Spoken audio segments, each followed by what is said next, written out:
What's up, me gente? It's the radioactive Bobby Danny Limelight, multiple time champion, award winning filmmaker and actor. You're listening to the CCP podcast. Subscribe, follow, do all that, and make sure you guys catch all new episodes whenever they drop.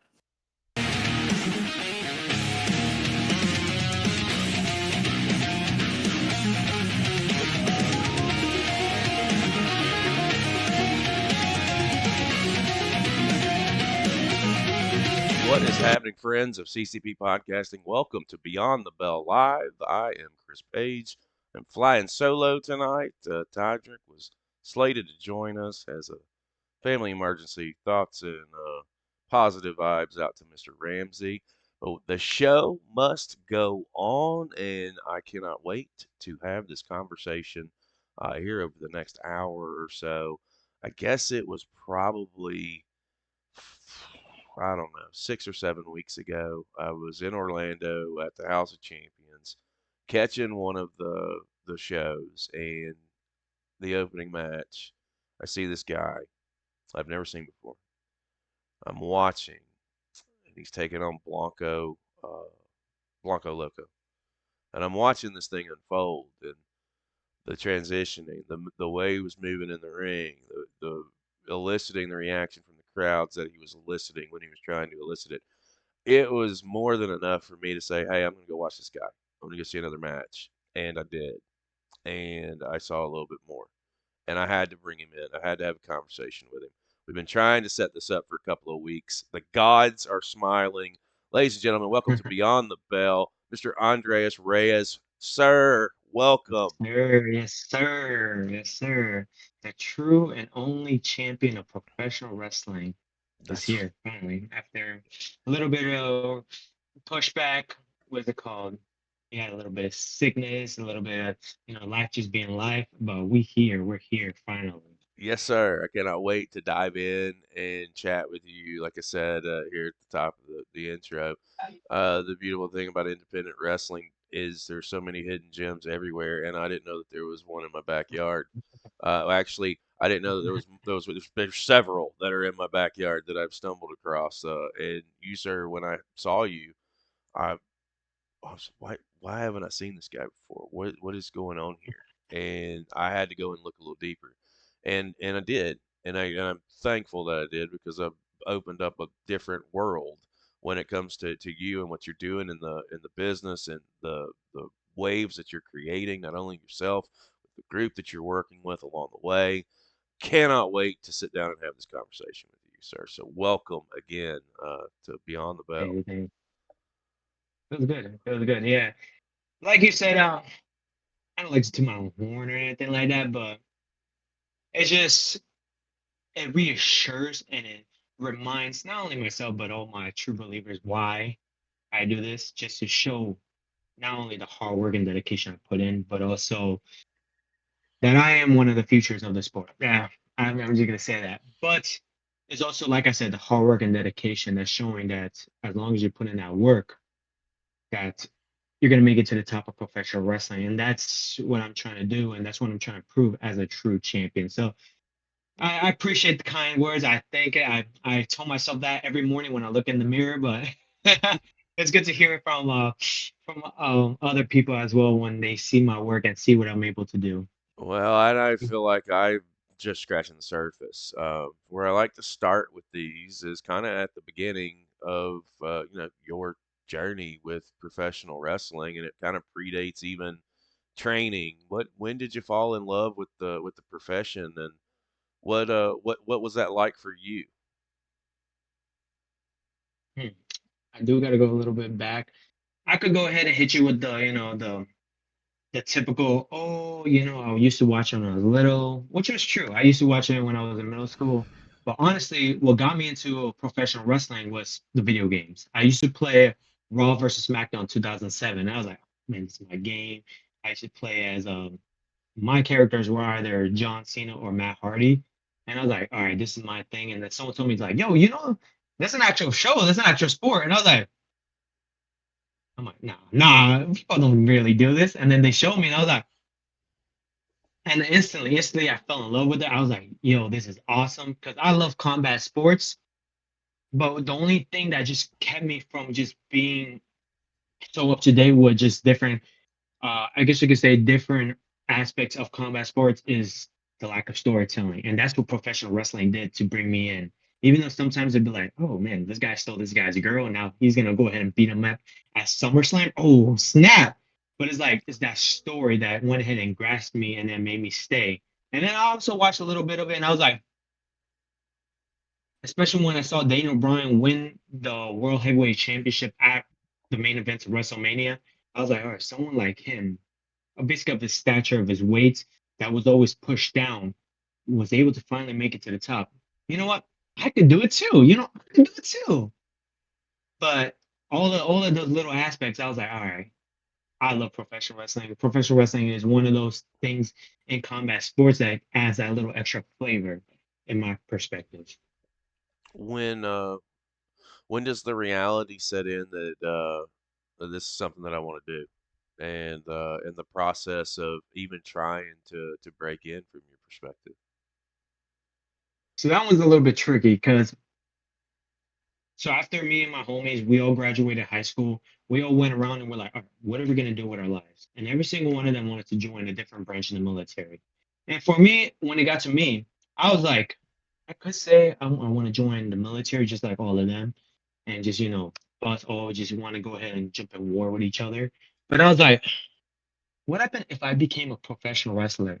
And then we all laughed. It was honestly a joke at first, but then we all stopped, and then each and every one of them, they're like, honestly, with your personality and just knowing who you are, we could see you doing that. And I was like, for real?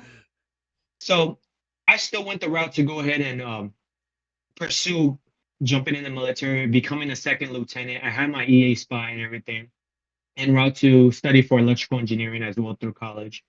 But then there was one point where I was like, this is not what I want to do. You know what I mean? I'm doing this because it's the status quo. It's safe.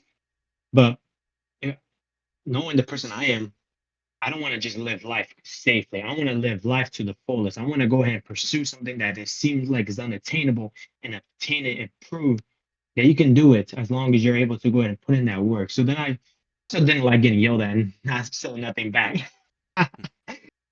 But after that, I went ahead. I was like trying to figure out how can I become a professional wrestler. And then there's one person I used to work with, like, oh, well, they do schools for that. And I was like, okay. So I started looking up some schools. Uh, Found a bunch of schools, but then there's one that caught my eye, which is my first school I trained with, which is called the at that time was the Lethal Academy, which is now the Wrestling Lab, which was which was the main trainer was Jay Lethal from ROH. Now he's in AEW, Hmm. and I was like, oh, okay, okay.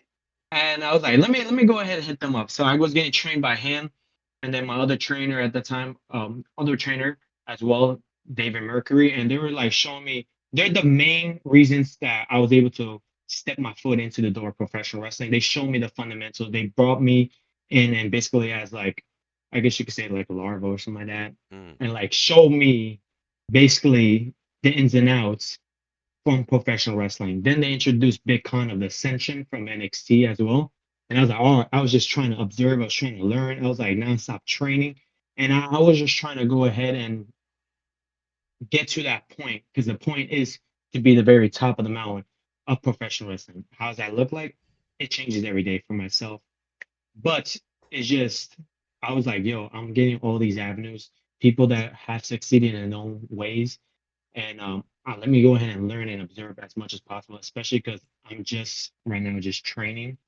I'm also a little bit loudmouth, so for some people that's good. For the aspects of the camera, for behind the camera, I guess it's not that good. Depends on the situation, I'd But imagine. yeah, I mean, not gonna lie, it kind of cost me a little bit.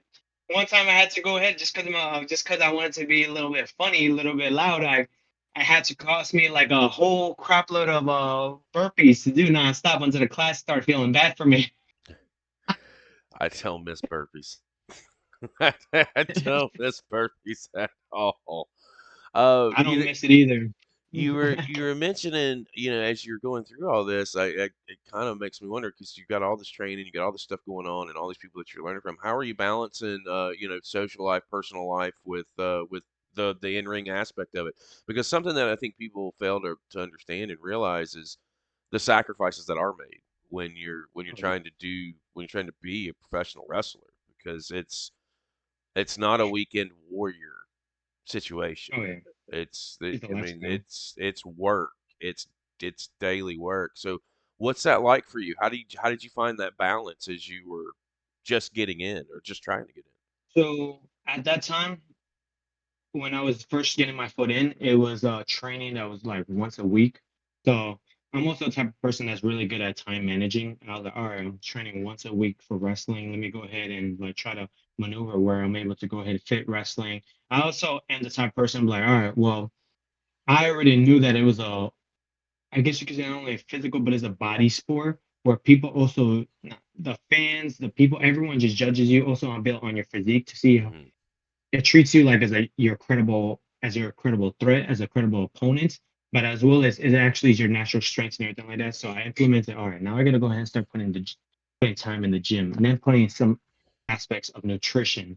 So it's just trying to implement all of that, and then wherever I had opening, then I'm like, all right, I could go ahead and enjoy life, which I always left some type of opening for because at the end of the day, we only get one life, so might as well enjoy it. As well as I started when I was 20, so I definitely wanted to enjoy life a little bit. I Yeah, wanted to go ahead no. and party and do that aspect that aspects when I first started professional wrestling, when I first debuted, when I started first doing those promos. A lot of people thought, "Oh man, like you're playing the character." I'm like, well, I mean, that's just me. Like, you know what I mean? That's just me. I actually do that. Like, I was actually partying. I was actually being the ladies' man, I was doing all of these aspects that I actually went ahead and brought in front of the camera because at the end of the day, when I first started, I knew who I wanted to be. And who I wanted to be was me ranked up to the top. Because at the end of the day, I was like, all right, well, in a way, I am the true champ, right? Hmm. But also the true champ is also is a state of mind. It's a goal. It's what I want to be. It's what I pursue to be every single day because you can be a champion and let the championship work for you over time. But to be a true champion is when you get that championship belt, you're the one that's adding prestige to it. You're the one that's adding recognition, history, and even viewership eyes to it. And that's the type of champion I want to be. So when people goes ahead and sees me, they're like, I can't wait to see him win, make it to the top, win that big one. And then when I do, it just it's just an even bigger celebration. It brings even more reactions and just people to it. Well, So yeah, I mean, long story short, that's how I like at that point. Now it's a little bit different because I also started transitioning once Malachi, now he's Alister Black, opened up his school. Now I'm training a little bit more just because it has a little bit more he has a little bit more training classes, a little bit more open rings. So I was like, all right, well, and also he's also the type of trainer that goes up to you and be like, why shouldn't you be here every day? Like, if this is your dream, if this is your goal, what is stopping you from coming in and honing your craft and being better? And I'm like, good you're fucking right. good fucking question. You're right. You know, like Yeah. I don't think I have an answer for that. I think it's like, well, uh, nothing. Let me just jump right on top of that. Yeah. Let me ask you this, and again, I want to get into Alistair Black School here in just a second. What are some as you're as you're training in those earlier years? Yeah, everybody has some difficulties. What were some of your difficulties to grasp, or I mean, where you just you could be naturally fucking gifted? Don't know. Back in my day, it was footwork. It took me a hot minute to get that together, but when I did, I was pretty solid. Man, I would love to tell you right now that I was the best and I'm still the best, but I also got to be honest with myself because I'm also my biggest critique, my biggest critic. And I just could say every single little aspects from my footwork to from my being a ring general to just technique, every single aspect, I was grasping little by little. Sure, there are some aspects where, like, I guess you could say, being lighter on my feet, definitely footwork, and a little bit technique could have been way better, but it was just little aspects of everywhere. Even getting a mic and everything like that. Like right now, you may think that I may be comfortable talking and everything like that, and I was still comfortable talking, but it was also an art form to make it actually good, Hmm. to actually present to the people what you're trying to say, and it's all of those aspects. I have to say were on the bottom. I guess you could say if I had to choose, probably being light on my feet and definitely footwork, definitely footwork, Oh, how did you overcome? Because I mean, again, just this training. some years have happened since then. I didn't see any of that bullshit when I saw you in the ring with Blanco. I I mean, it's just nonstop training. Like I could tell you, like I said, I could go ahead and tell you like I'm the best and everything like that. And on a typical day, I will say that. I was like, I genuinely know and believe what I have to bring is something that the sport needs, and I do believe that I have what it takes to be in the pound for pound best of the best. But also when I'm saying all that, I also have to be my biggest critic, and I also have to say, yo, watching back old matches, I was like, why do I do that? And it's just also it's watching your matches back, being the biggest critic and be like, all right, I did this bad, this, and I just tear it up. And I'm like, and it's just then going ahead, writing it down and be like, all right, I need to work on every single little thing. And I've Mhm. been nonstop since I started training. There's not been a moment that I went ahead and I'm like, oh, well, I'm good. I don't need to train no more. I'm gonna go out there. No, no. Because I also am a realist and I knew that especially out of my class, I wasn't the top wrestler, I wasn't the top performer, top student. But at the end of the day, I'm also glad I wasn't. Because then that's where it comes a little bit of that's where then your ego gets a little bit built up and then you're like, oh man, well, I'm this and this, that. At the same time, I was like, dang, I definitely need to work on a lot of stuff. And even till this day, I even watch back my matches and I'm like, when I show up to training, I'm definitely gonna work on that. And then since then to now, even my coaches watch the back and they're like, you need to work on that. And I'm like, well, why'd you do that? I got no excuse. I know. So it's just nonstop training, nonstop grinding, and nonstop fixing what you've done wrong. So then the next match, it's you don't do the exact same thing. Oh, 100%. I can sense that and I feel that. What is it, when you come across, Alister Black and training there? Because here's the thing. You're learning from Jay Lethal. You're learning from David Mercury. You've learned now from Alister Black. Like these are some really good fucking minds of Oh, yeah. professional wrestling that you're getting an education And from. When did you come across his training school? And where is that? Is that in Tampa? Is that in the Tampa Bay area? yeah, it's in the Tampa Bay area. Okay. So how I came across this, so it's from one of our people that trained with us, one of our friends. His name is Ronan. So he's the first one to go up to the school because Malik Alistair. It's gonna take me a little bit to change it now because he just got back to WWE. Yeah. But Alistair, he opened up a school and he's like, or he was letting some people in because he wanted to see how it was like to coach people, but also train with them, and then seeing how that's like. Because I know he loves to go ahead and then help raise up. I guess you could say help raise up hungry wrestlers that really wants it. Hmm. And then he told me about it. He's like, yeah, like it was awesome and it was cool. Like, I mean, we worked. I'm like, we worked. I'm like, and I was a little bit nervous because I actually did study a lot of his tapes. Not gonna lie, I studied a lot of his tapes. I watched him legit live when he was wrestling as the NXT champion, and I'm like, oh, okay, all right, screw it. Because I'm also the type of person that doesn't get starstruck. I'm like, I just want to be able to show that I'm good. I don't suck. Hmm. So I go ahead and message them, send them my own information, everything like that, and then they're like, "Oh yeah, come by and check it out and see if it's something that you like to do." And then when I first came in, it was no joke. It's no joke. Not even to this day. Even to this day, it's not a joke. And it's not to the point to say, "Oh man, it's difficult and everything like that." No, he raises the bar to have you train as a professional. He shows you what it's like to get to that next level. Hence the performance center. Hence to NXT, AEW, TNA, New Japan, wherever you want to go to that next area, or even be one of the top people on the independents. But at the end of the day, he shows you the criteria that it takes from strength conditioning training because we went ahead and we started off with we start off with a wrestling training, slight bit of cardio, and it's like, oh, okay, okay. Feel a little good. I feel a little winded. Dang, okay, I need to work. And then we hit the strength conditioning aspect where I'm like, okay. I'm like, I definitely need to work. And he basically opened my eyes where it's like, I already knew what I needed to do, what a lot of people are neglecting in professional wrestling as well in independence. But he also opened my eyes where the I guess you could say what is the bar to be able to reach that next level of professional. And I'm like, all right. And that's why I actually liked it because I liked being pushed. I like a challenge. I like to be able to be like, all right, this is what I need to work towards now.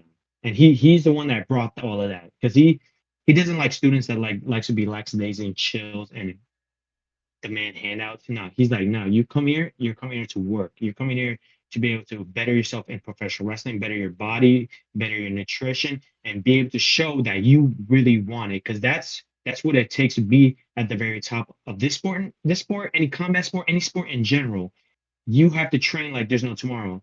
Is also the analogy of like Michael Jordan. Like Michael Jordan, he was not good at basketball, but he was the first one on the court and the last one on the court of training. Even when he was on Chicago Bulls being recognized as one of the best, he still trained nonstop. And that's the mentality he instilled in us. And now to this day, like we're working out with him.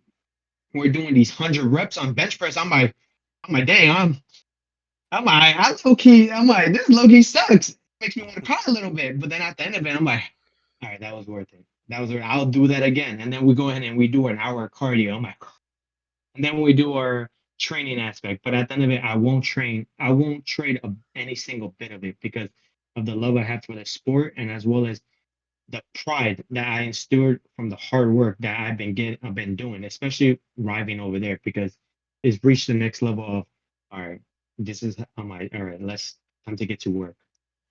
No, I love the fact that you have taken the opportunity to learn from so many different people because like one thing I'll tell and I say younger generation, I joke all the time, I'm the get off my lawn guy. When I say the younger generation out there that are looking at this as an education and taking that time to go and learn from different people because you will learn different things. You will learn different techniques from different people and you are absorbing it like a sponge. They're giving you the tools to be successful, and you're putting them into practice because you're all over the place. Before we get to the bookings and just how crazy your schedule is, I want to go back to your debut when you put in the work, you're tapped to get the opportunity to have your first match. You're probably you know, thinking what could go wrong. What was that like? Give me your take of coming through that So curtain for the first time. so yeah, obviously I was nervous. I probably went to the bathroom a couple times, try just to ease the nerves a little bit and everything like that. But it was also good nervousness. People be like, "Oh, it's bad nervousness, like you're about to go on a roller coaster and you feel like you're about to die." For me, it's good nervousness, where it's like it's excitement. Is like, "Oh, we're finally here. We get to do this."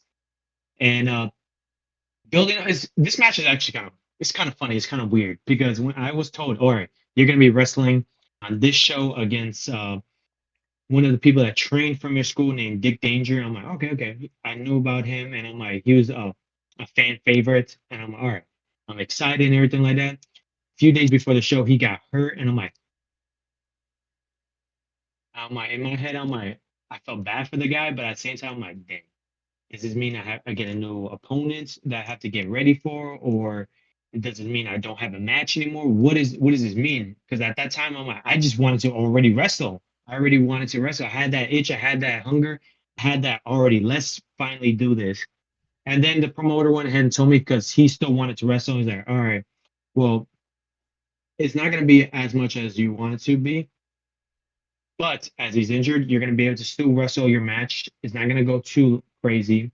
But we're gonna go ahead just because it's not as much of the as like the big match that you wanted. If he's not 100%, we're gonna give you a live microphone too. And for some people, they'll be like, "What?" And they'll be peeing their pants, they'll be shaking in the boots, they're like. And But for me, I'm like, Yo, say less. I get a microphone too. I get to talk crap, and I get to. I'm like, give me that right now. Give me that Y- right now. isn't it interesting how some people will clam up when they're like, "Hey, you're getting a promo tonight." Like, huh? Oh yeah. See their eyes get real big, deer in headlights. 'Cause It's crazy because you would think that wrestling in front of, anywhere from a couple people to a couple hundred to thousands upon thousands, that stage fright wouldn't be a thing. But with some people, it oh, yeah. is. They're not public speakers. But by God, you could put them in a ring and they could wrestle 30 minutes and Oh, yeah. entertain the hell out of you. But you put a microphone in their hand, what do you hear? Crickets. I get because I think also nowadays professional wrestling, a lot of people focuses on the wrestling aspect, which is actually good. Don't get me wrong, because focusing on the action on the wrestling aspect is what it is professional wrestling. But at the same time, talking on the microphone, that's what builds intrigue. That's what adds to the story. That's what brings a lot of people and keeps them to stay. And honestly, that's how a lot of the big names actually made their marks is just by the microphone. And that's the mentality I had. I was like, all right, he gave me a microphone. I was like, okay, let's do this. I'm just gonna go ahead. I'm gonna run my mouth. I'm gonna go ahead and try to get the people to. This is my debut. Is my introduction to professional wrestling. Let me use this as a platform to introduce myself, but at the same time, just get it known out there that who I am and what I'm about. So I went ahead and did that. People reacted like, "Oh, who the hell is this guy?" Yada yada yada. My opponent came out. We wrestled. He went ahead and beat me, and I was like, "Bro, I'm like talking all the smack, and I lost to a guy that's like crippled. Like, that's crazy." But at the same time, when I went to the back, I wasn't thinking about that. I was thinking about, dang, I got to debut. I got to wrestle in front of almost at that time was a sold out crowd because a lot of the students also debut, so they brought their families and everything like that. Hmm. I was thinking, I got to cut a promo. I got to wrestle in front of my family, friends. I got to wrestle in front of new people. Got to show them who I am. It was just a rush like no other. And I also got a little bit behind the scene footage and everything like that too from that. So it was pretty cool. It was pretty cool. Not gonna lie. And no, man, it sounds like it sounds like the mentality that one should have, right? A lot of people can get hung up in the wins and the losses, and they lose sight of the little things.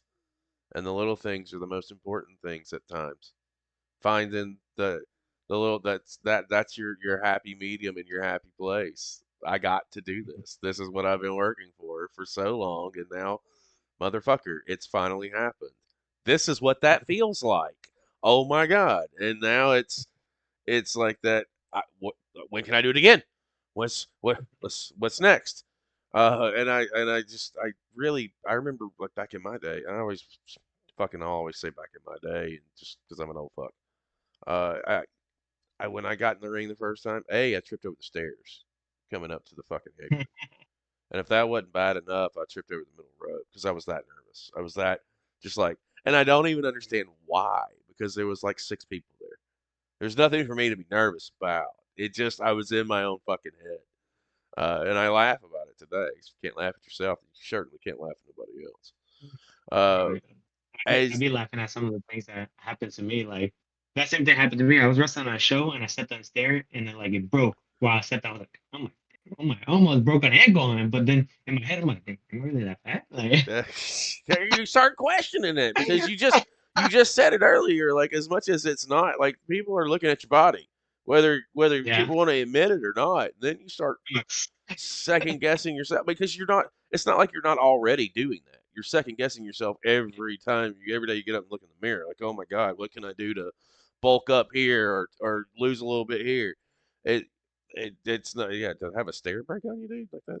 I, man, I I don't know what I'd have done back then. I'd have been like, dude, what's I'm going like, on dang. here? As you start traveling out, so from your home base, let's say when you start getting some outside bookings outside the state, because again, like I touched on earlier, you're kind of all over the place right now. You're working up north, you're Okay. working down south. It's tremendous to see when you start getting those outside bookings. What's that look like for you? And how did you go about like if you had to talk to someone who was just going into this process of trying to get themselves booked out of state? And I'm asking you because you're rather successful with it. What kind of advice would Yeah, you give them? I like to think that. Well, first off, is the advice that my coach gave me. Um, he, he's always told us, don't think locally, think globally. Hmm. And I'm like, that's the biggest quote ever. And for anybody, they could take it how they want to take it. They could take it as a form of motivation. That's how I took it. Because at the end of the day, I want to be known in a global standard. I want to be the very top of this sport. I want the name of Andres Reyes. I want the true champion to be household. And how do you do that? Is to be global. So that sounds like, all right, well, how do you do that? How I did it, everybody has a different road, has a different journey in professional wrestling. Hmm. But what has worked for me is first off, I travel my boys. I travel my boys. I'm gonna give them a shout to Shark, Cruz Rivera, and Jay Villa. They're basically my squad. We're in a faction, we're in a group together, but we also roll out to these shows together. And a lot of it has been us betting ourselves. It's not them going, and we see how good you are. Like, come through here, and you're gonna get this and this and that. We're gonna put you in this spot and this opportunity. No, no, it's none of that. Well, I mean, we wish that it would be instantly like that. You know what I mean? But no, it's us taking a chance on ourselves, betting ourselves, going out to these places that has probably never even seen us before, or doesn't have any room for us on the show, or probably doesn't even want us initially on the show. We go ahead, show up, help out, pay our dues, and show them that at the end of the day, even without a guaranteed opportunity, that we're willing to get to that point to to show them that all right, we're willing to work our asses off to be able to get an opportunity. All we need is just one chance, one shot, one opportunity to show what we're capable of. And then we get that opportunity and I like to say, as of right now, in a way, we left a mark no matter where we went. We make sure that had the people remember us. But all we do is just we work and we grind to be able to just get that one opportunity. And the majority, especially the beginning aspect, even to this day, I'm not ashamed to say, even to this day, that what makes the world tour successful that we're on is sometimes even a open weekend, we're like, all right, we're gonna show up to this show. I'm gonna let them know, we're gonna come through. And if they don't have nothing, that's okay. That it sucks, but it's okay. We're gonna still help out. We're gonna still make give them a reason for them to be like, let me check them out because these guys want it. And then when they check us out, like, let me give them an opportunity. Let me see them up close. And when they give us that opportunity, they're like, oh no, we need them back. How much y'all want? We need you guys back. And all we do is we just give them a reason to open up that door a little bit, get that opportunity, and then once we get that chance, that's when we go ahead and we leave our mark. Like majority of where how we started wasn't guaranteed. How I wrestled in OVW or CZW or in Futures or Action and all of these bigger places is just me showing up, set up the ring, stack up some chairs. It doesn't seem like the most ideal thing, but at the end of the day, that's the work and that's the hard work behind this sport. That's the biggest thing that's gonna go ahead and give them a reason for them to be like, all right, I'll give you one little shot to see what you got. And that's what helped me and my boys because they also do the exact same thing and they've been doing and they also knock it straight out the park as well. So Well, and let, it also help having people ride with you too. well, a good riding partner is very hard to find, especially on the independent scene. Uh, let me ask you this because you just brought them up and they're definitely on the agenda to circle around to your faction and your crew that you're rolling with. How did you guys come together and or was it really just like-minded? Hey, I'm gonna make this trip. You want to hop in the car? Is that how this thing came together, or how did you guys put the pieces together to put this trio together? So that's actually funny because it's kind of a little bit of both. So I met both of them when I was training at the wrestling lab. Uh, but each one of them were different years. Like I probably have the most years in this business, right? Hmm. But I met every single one of them. Like I met Jay Villa first. I saw him, and then this one point it was we were hitting the COVID era, where It was just me, him, and someone else Yeah. that was training the thing, and then everybody else was home and everything like that. But all me, him, and it's me, him were the ones that were like, nah, like, we can't sit around. We want to go ahead and get some ringing, especially we as we're not doing shows, and our coach was cool with it. So I also saw how good he was, even when he was first starting off. So I went up to him one time and I was like, yo, you want to be in a group? And he's like, uh, okay. Because also all the people they're a little intimidated because he also gives life that look like he'll kind of kill you. But I was never phased by it. I was like, yo, dog, like, let's team. So our first match wasn't really together, it was against each other. So I was like, dang, okay. But at the same time, I was like, yo, let's roll up to the show together. Cause I also would drag him. I was like, yo, come on, let's go to the show. Cause also I'm like, all right, I don't want to ride alone. I'm like, he's also trying to get his foot into the business and everything. I was like, let's roll together.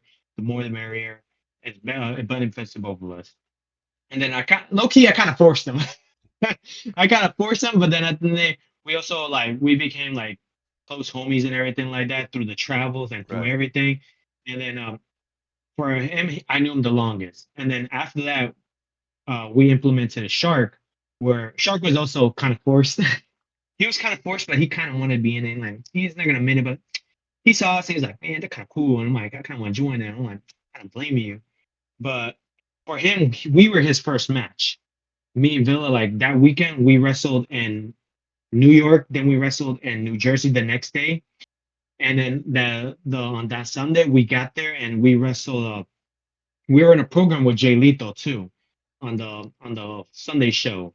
We're in a program with Jay Lethal. We got back from the airport. We went straight to the show, and then Jay was like, "All right, well, at that time he couldn't. He was not clear to wrestle, but we're still in a program with him where he's like, all right, I'm gonna implement this with one of my students, and then you guys are gonna. He's gonna be basically wrestling for me, and then that's gonna help progress the story. My dad helped progress the story, but also I gave him his debut, and also at the same time we got to wrestle him, and we were like we got to show him how it's like to not wrestle people that just want to just focus on the moves, but it's also focus on all right, we got to go ahead and keep progressing the story, and now you're a part of you're a puzzle that's part of the story too. So we got to make sure that we all look at it at the end of the day. And then he went ahead, he got a good reaction, everything like that. And then we kind of dragged him to a show tour with us to Indiana. And he was like, and then afterwards, because we were originally put the tag, we kind of made him like an honorary member. Mhm. But then afterwards, we're like, me and Villa, we kind of talked about it. We're like, well, we travel him. I'm like, he meshed well with us. He's really cool. Let's implement him too. So we kind of implement him that way now, because we all also at the end of the day behind the scenes, all of our personalities we just mesh well with. We're like chill, like we're truly like best homies with all the same mentality of wanting to be the best, but also to the point where it's more competitive mindset where we're like, all right, you did that good. Oh my, you did that. All right, you did that actually really good. I'm gonna try to one up that. So it's like in a competitive, healthy way. We're also where we all train with each other too to help elevate each other too. I mean, it's good to see because it's building a lot there, and truth be told, I'm gonna dig deeper. Obviously, there's more to us than beyond the bell. Uh, when I dive into your spotlight show, man, it's gonna be very fun. As you guys have kind of put yourselves together and are making it happen, what uh what are some of your highlights so far? With the world So tour and just in general with the indie mm, scene. that's true. That's true. I mean, some notable like there's like so many notable moments on this world tour from the aspect of me personally getting to travel to Colombia, Costa Rica, Panama, all these places, and basically just promotion and meet and greets and just doing aspects of professional wrestling on that, all the way to having, I like to say, some great matches that's gonna go down in memory with my boys. First off, I feel like we had a really good match from our CCW debut against the boys the, from WWA4, which they train on their AR Fox. Hmm. We went out there, they gave us a mic. They're like, all right, you got this amount of time, sold out crowd, hot crowd. And we went crazy, all of us, but that crowd was like on their feet to the point. And I'm like, all right, that either that or I had a triple threat where the people were kind of like perplexed on what story we were telling, to the aspects of even just wrestling my boys in different areas and us fighting each other. Because we also have that dynamic where we could team with each other, but we could fight each other. Because that's where our like-minded competition mindset comes in, and just getting to wrestle them also in different areas. Especially, I wrestled my boy Shark at OVW, and we went out there to like, you guys gonna wrestle? I was like, all right, bet. Let's show them what's up. So just getting all that, just getting to basically wrestle all these aspects, all these avenues, especially like being a part of the futures tournament where a lot of people that eventually made their way into like AEW, WWE, New Japan, all these major promotions got their fresh foot in. So it's just different avenues, different areas, I like to say, that just helped add more character to the world tour, as well as different destinations. Because at the end of the day, we went to like so many different states, so many different cities. Whereas I couldn't even imagine like when I first started my day, I'll be like I'm wrestling in Philadelphia. That's pretty cool. Like, so just getting to see all of that and basically exploring, but also showing the fans who we are, so that they could be like, let me check them out. They got something to them. I mean, there's got to be nothing better than stepping out in front of a crowd, in front of in a city or a state that you've never been in, Oh yeah. and getting that reaction, whatever you're trying to elicit. And I can also see where it would be a smart move by any promoter out there if there's not room for the tag or a trios match to put you opposite, because you guys have your chemistry is so well together.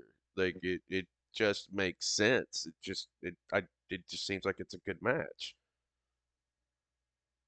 And we just because we're also homies and we're close, we kind of hit each other a little bit harder, but not in aspects of, man, I don't like you. It's more like, all right, like we're capable of what we're doing now. Let's go ahead and show these people what we're made of. And we're Well, like, all right, bro, let's do it. Let's hey, do it, hey, bro. what better way to leave a lasting impression, right? If you're in a Yeah. new Oh, area absolutely. and they're accustomed to seeing, one style or just a couple of styles of Yeah. wrestling, and you come in with, strong style ish, yeah, you're gonna leave that impression. It's gonna be one of those. Wait, who is that? It's almost like me when I saw you at House of Champions. I was like, wait, hold on. So, like, fun fact about me, I was there with my husband, and I went, and my husband hates professional wrestling. He doesn't hate it, but he's just not big into it. Here's when I knew that what I was seeing, my eyes were not deceiving me. It was the match finished, and he tapped me on the arm, and he was like, "Who was that? That guy was good." My husband doesn't watch professional wrestling. Who was that? I said, "Well, what did you like?" There wasn't a bad move. Even when he was on defense, he was on offense. Like, it looked good. So it's like, from that perspective, yeah, you could blow someone away. And I say that because, again, this is the context of an individual who's not a big professional wrestling fan, but sees this show and legit, it's like, who is that? And I'm like, I don't know, but I'm gonna have to find out, Gotta know. because and I told him, I was like, you just cemented something and didn't even realize it. And he said, what's that? I said, because I've never seen this guy before, never seen him in the ring, his style, what he's capable. And it's not just that; it's like it's a complete package. It's the in ring work, it's the psychology, it's how you present yourself, and like the moments to go for heat, and for when to hold for it, and wait for that right time, just off of what I saw. I totally see that being a thing. And if you're gonna beat the shit out of somebody, beat the shit out of one of your Oh best yeah. friends and make some money doing it, it's fantastic. Absolutely. Hey, that's the way to do it. And as much as I want to take credit for him, I'm just that good. I have to give props to also my opponent too, Blanco. It's just or and it's also whenever uh wrestlers does have good matches, is always both people. because it always takes two to tango. It doesn't take one person. Hmm. As much as you can, as much if they're that good, but it's always takes two. And then like that night also helped out that I actually had a good it helped that I had a good opponent as well. Even though he came out with a stupid Pikachu doll, which I was like, bro, I was like, I'm gonna punt this Pikachu doll, but Right. but it helped out with it too because there was a bunch of little kids too that like they were into it and then they liked it. And I'm like, all right, bet, say less. I'm about to break their hearts real quick. Hmm. Well, fun fact, I was at the Tournament of Champions a couple weeks ago, and old Max Mhm. Danziger took Pikachu and kicked him, and it damn near landed in my So, lap. And I had to tell Blanco that if it would have came through the ropes, I would have moved out of the way because I don't like Pikachu. hey, Um, how do, I don't blame you. I hold a grudge about that win over you. So just so we're clear, uh, let me ask you I this: don't blame you. I don't blame you. But how does House of Champions land on your radar? You know, how does is it it's does that just one of those? You see it, you got an opportunity. Let's go see what we can do. I think it's two things. The biggest thing is the relationship between our school and their school, Mm, especially because they also have the one of the trainers is Bobby Fish, and Bobby Fish is really good friends with our trainer Alister. yep. So it's just that relationship itself, as well as we also met a lot of the boys on just different independent shows, especially when we were in Florida, like Big Boy Patty, and then a couple of others. I I'm really bad with names, honestly, but a couple other boys from there, and we're like, "Ah," and they were always like super nice, super chill. Like I actually wrestled one of them on a recent show on Local Pro, which his name is Slade Porter, Yep. which I ended up wrestling him there. I knocked him out, but I wrestled him there, and I was like, "Ah, that was a pretty fun one." But yeah, like we met a lot of them on these different shows, and they're also good and everything like that. And then when they went in the ring, they also went and killed it. So it's just a little bit of that aspect. And Okay. they told us, "Oh, we train here," and we're like, "Oh, they got student shows." And we hit up their trainer, and their trainer. We came one time because they invited us to be a part of I guess a rumble. So Hmm. we partook in that, and then afterwards, they thought that they liked us so much. They're like, "Oh, come through whenever you want." And I was like, "I'm gonna be in town this day. What about that?" And then they put me against Blanco, who Blanco also still trains at the Dark Arts with us too.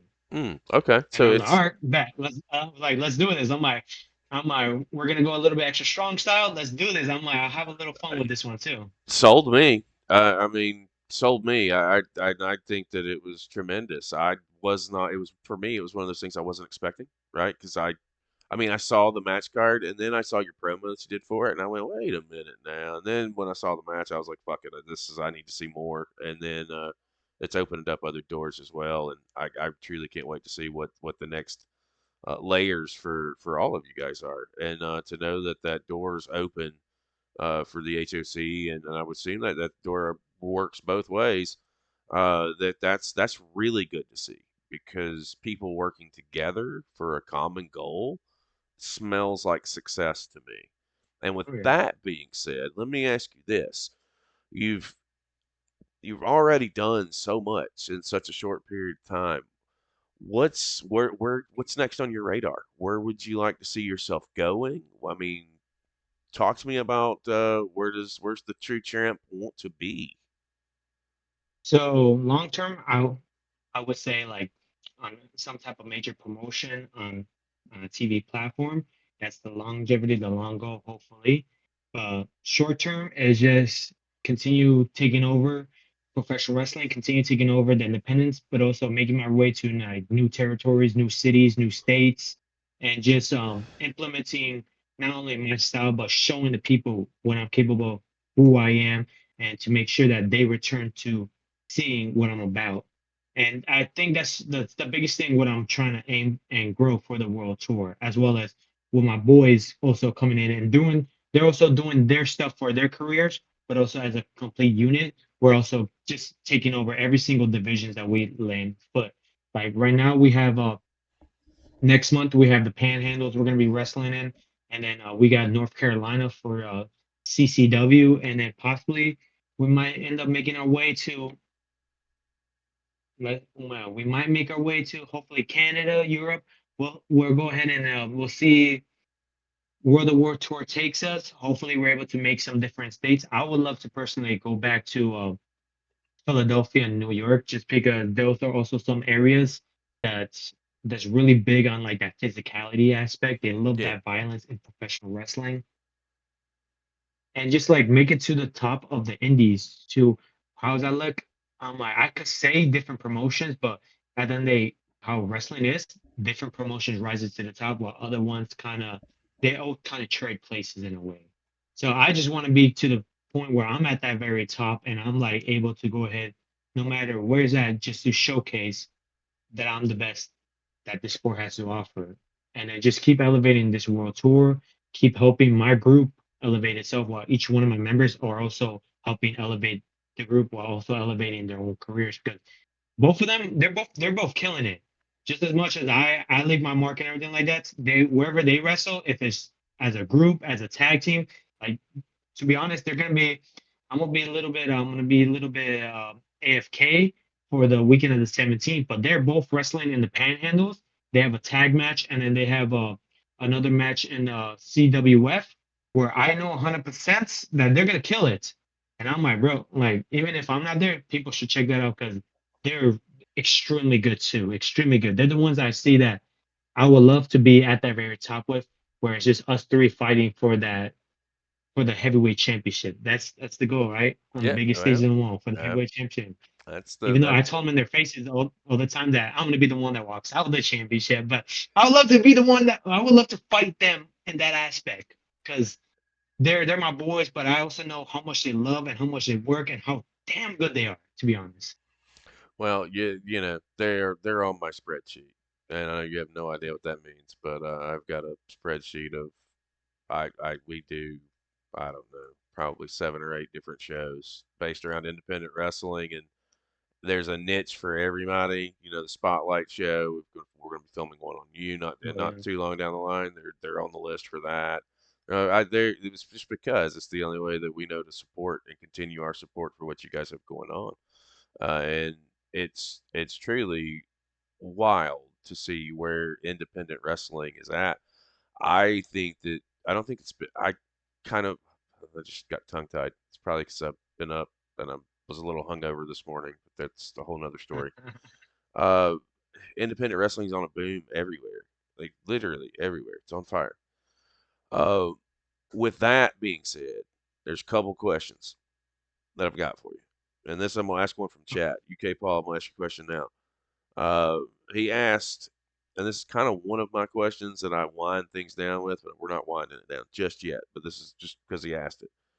Given he wants to know what's one of your dream matches would be and who it would be against with 3 factors: who's the opponent, the venue, and the match type. Hmm, that's kind of hard. I mean, are we saying because my It's dream matches will be wrestling my boys at WrestleMania in a triple threat? That would be the ideal one. But if we're also saying, all right, what about established wrestlers? Okay, the ones that's been on TV. I will. That was a little bit hard too because I could go ahead and say the ones that brought me into the business that drew my eyes, like the Daniel Bryans or as of right now you have like the Roman Reigns or the Cody Rhodes or whoever's at the top. mm-hmm, Whoever, my personal opinion is also like if we're talking about like people that are currently on TV or on any major platform, whoever's on the top, to be honest, at hopefully the grandest stage on the ball, whatever's how that looks, either if it's the Tokyo Dome or if it's Slammiversary or if it's All In or even WrestleMania. And my biggest thing is I love me personally, I like regular matches depending on the story.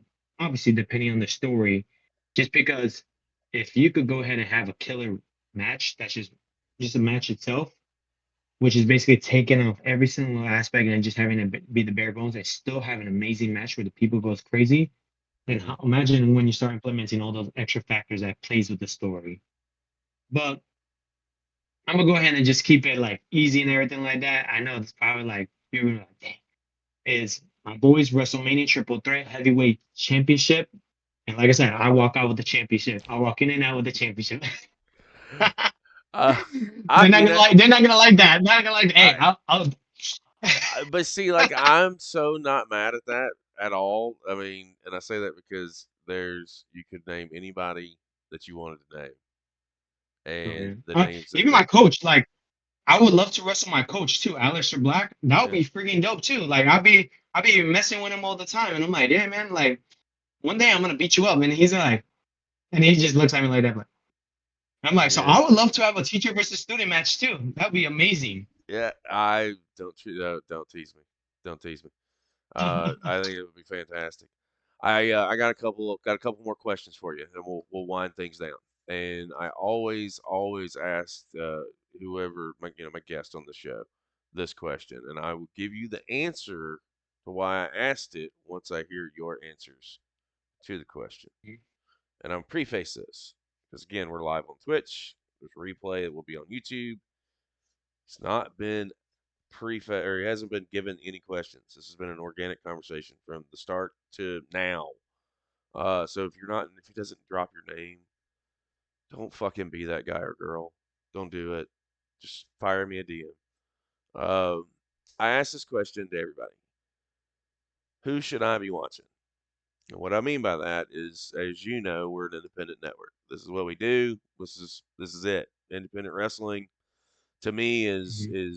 is where the bread and butter is right now. I appreciate the WWE. I appreciate AEW. I appreciate TNA. All the Right. other. I appreciate them. They're not independent wrestling. Indie wrestling is crushing it everywhere. Who should I be watching? Your perspective. All right. So from my perspective, besides myself, Sure. um, first off, I'll plug my boys, Jay Villa and the Shark Cruiser Rare. You should definitely be watching them. Not because I'm biased and those are my boys, but they're actually some damn good wrestlers. Some damn good wrestlers with their own personality, their own styles, and their own minds for professional wrestling. Um, everyone that comes out of the dark arts, we have our students, and we actually have our gym showcases where it's called the Dark Prospects, where we have a lot of stories that implemented, a lot of showcases of the students that's trained there. So a lot of I can't choose just one from there. All of them should be able to be looked at because they're all damn good because they all work so hard just to be able to make it to the top, be able to present themselves. So the Dark Prospects itself, which is which is ran and also produced by Alister Black, by his wife Zelena, by Vincent. So all of them just be killing it too. And I also say some of my boys from the Georgia scenes where we wrestled them a bunch of times and they just killed it from the WWA 4. Hmm.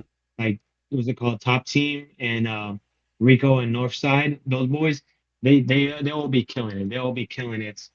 So just all of them. I think those are people that they should be looking out to. That they're really really good, to be honest. Okay. Well, here's why I asked that, and it's because with us diving as deep as we do into independent wrestling, there's so much out there, and I've only got two eyeballs and so much time. You're out there crushing it on a monthly basis, and who better to ask than guys like you who are in the ring on a regular basis with some of the best talent that may not have been seen before. There are hidden gems everywhere. I have discovered them in But my own backyard, and I have discovered many of them that I didn't know were here. And now that I do, I dive deeper and I look deeper because I do think that that spotlight is deserved of everyone who gets in that ring and makes it happen. I can't see it all. Your recommendations go to my spreadsheet, and I keep up with my spreadsheet. I have two or three guys that work with me behind the scenes on our programs and lining our stuff up. So the people that you feel like need to be seen will be seen by my audience at some point in time on our journey because that's how our channel continues to grow. So thank you, sir, for giving me those names because there were a couple on there who are not already on our list, and we will definitely make their way to there. That being said, the backside of that question, you already answered a little bit of it, and I let UK Paul kind of steal the thunder a little bit. You've got dream matches that are out there on the independent scene. Could be here in the States, could be internationally, could be wherever. Who are some people that you want to get into the ring with? Hmm. Well, personally, I want to get in the ring with the best, the ones that are actually at the very top of the independent circuits. Uh, there's just also, just like you, there's also a lot of people I haven't met. I also like meeting new people. There's also hidden gems. Also, when I meet them, I'm like, oh dang, like you're really good. How come not a lot of people knows more about you too? So me personally, I mean, I wrestle a lot of people I told you about, and I just know from personal experiences. After we fought, it was like, all right, this person's pretty good. They're pretty valid. And there's a bunch. I guess you could say from I don't know. That's a little bit of a tricky question because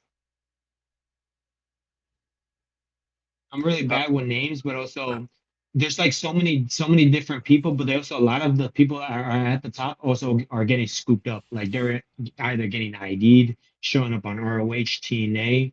So I I, guess you could say how about I do like this? I'll play the devil's advocate here because I watch a lot, and there are a lot of people that come to my mind right off rip that I think that you would mesh nicely with. You talked about going up north to New York. Well, Jersey's right up there. Samael Falsey is a guy who is fucking tremendous. He is explosive. His energy would match yours 100%. It would be fantastic. He wrestles out of Super Crazy Pro Wrestling. Uh, I think I think you and Danny Limelight would have a fucking fantastic match too. oh yeah, I know Damon Lana is pretty cool. I know Uh, I've seen a lot of his stuff from reality. yeah, uh, So oh yeah, he's really good. he's I mean, fantastic. I mean, I'm down for the challenge no matter what. I mean, I say bring it on. Like, there's also one guy that's in reality who we also traveled with too and everything like that. He's really cool people, but like, he's someone that I'm like, all right, if we ever step into the ring, that's actually gonna be a crazy clash of styles, which is the boys from Culture Inc., where you got Eli Knight. He just wrestled Wesley, and they also have a faction where I was like, even the tag aspect with him and Malik, I'm like, bro, like if either our faction versus your faction or you versus me, like you're a high flyer and I'm the type of person I'm just gonna drag you to the ground and just start dropping haymakers like there's no tomorrow.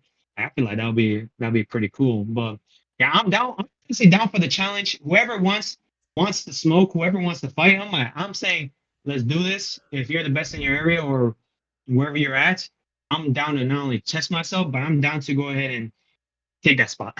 Yeah, Take that spot of the best uh, because that's what also this world it's tour is about too. Not only to prove that I'm the true champion, but it's to fight the best of different areas. To fight if you are relegated as the best on different aspects, I want to fight you. I want to test you. I want to test myself, and I want to make my way to the top. Like it's like that, like tower in Mortal Kombat, and you're making your way to the top. That's the whole purpose of this. Like all those names you just said, let's do this. I'm like that excites me. That that's what's awesome about the sport of professional wrestling. Where I'm like, you it, have people that you recommend. Let me know. I'm like, let's see if we can do some magic. anything can happen, my man, and we've been known Exactly. to make things happen match wise by just dropping a clip and saying, "Hey, this guy wants to fight you. Hey, this is now set up. It's happening on such and such I'm like, day." I'm so, like, "Hey, why don't you let us sponsor that match and we'll throw the money down to make some of it happen." That's what we do, man. Like this is literally our platform. It's independent wrestling, brother, and we don't make a penny. I mean, we make money. Don't get me wrong, but we don't keep it. We put it right back into the business, right back into the industry by supporting you guys because you come on our show and support us. So if there's anything that we can do for y'all in the future, all you have to do is say the word.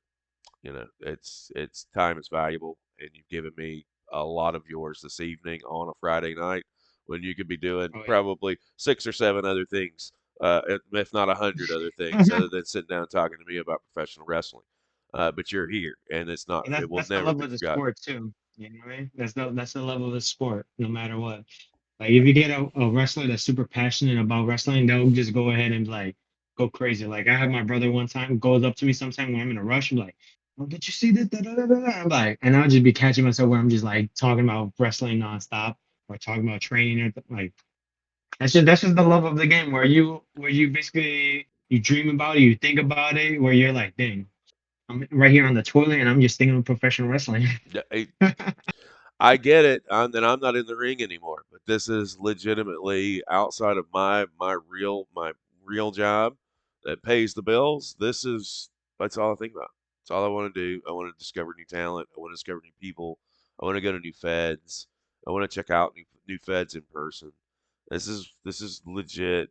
This is the deal, and it's been fantastic to have you on Beyond the Bell, to have you come on live and sit down and chat with me.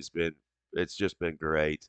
I truly appreciate it. Is there anything you want to say to the people before we get ready to tie a bow on it? Well, let me go ahead and plug my social medias because I know at the end of the day we've been talking about keeping an eye on me and my group and what we've Hmm. just been doing on this world tour. And I'd be updating, especially what is either promos, highlights, or just overall just the matches itself that we have on this. So I say check me out on YouTube, where it's called Road to Greatness, because I am on this road to greatness. And all my social media platforms from X, um, TikTok, Instagram, Facebook is at Tru Champ Reyes, no E in True. And most importantly, just keep watching me because I'm just damn good. I'm Yeah, gonna be honest, I'm a true champ for a reason, bro.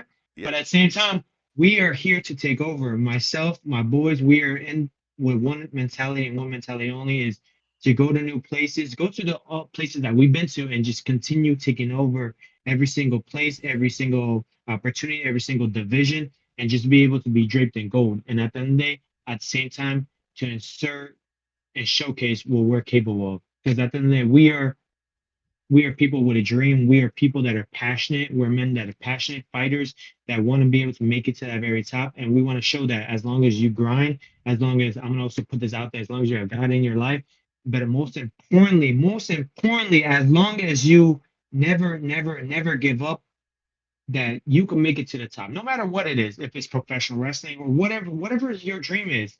Because no matter what, if it's your dream and if it's easy, other people will be doing it easily. And same thing mentality with wrestling. Like if it was easy, there would be so many people signed, but it's not. And I'm a little bit glad that it's not easy because it is also building up this road for us to be able to try to make it to that top, and is also building up that hunger, but also giving us another aspect where we appreciate this sport and and the opportunity that's given. man, I couldn't say any better than that, dude. Guys and gals, I appreciate you. If you've joined us live, you've been here the entire show. Uh, Thank you. If you're watching over on YouTube, down below, check all the links, all things. True Champ Yes, will sir. be put down Yeah. there for you to hit up, follow. It's the easiest way that you can support independent wrestling and independent wrestlers, guys. Like, follow, share, subscribe when you can. Merchandise is available. If you got Oh yeah. merch, Get my Andres? shirts, Yeah, there's get my merch. hats, get my everything, get my 8x10s. Everything. Links will be down below. Todo. Check them out. Andreas, man, I really appreciate it, brother. It's been a fun conversation, and I know that we are Thank you. just scratching the surface. The door is always open to Yes, you sir. and your boys if they want to come on and do something down the line, man. It's an open door policy here. Oh yeah, I know they would love to, Well, for but Mr. I appreciate it. Thank you. Yes, Yes, sir. sir. For Mr. Reyes, I am Chris Page. We will see you next time.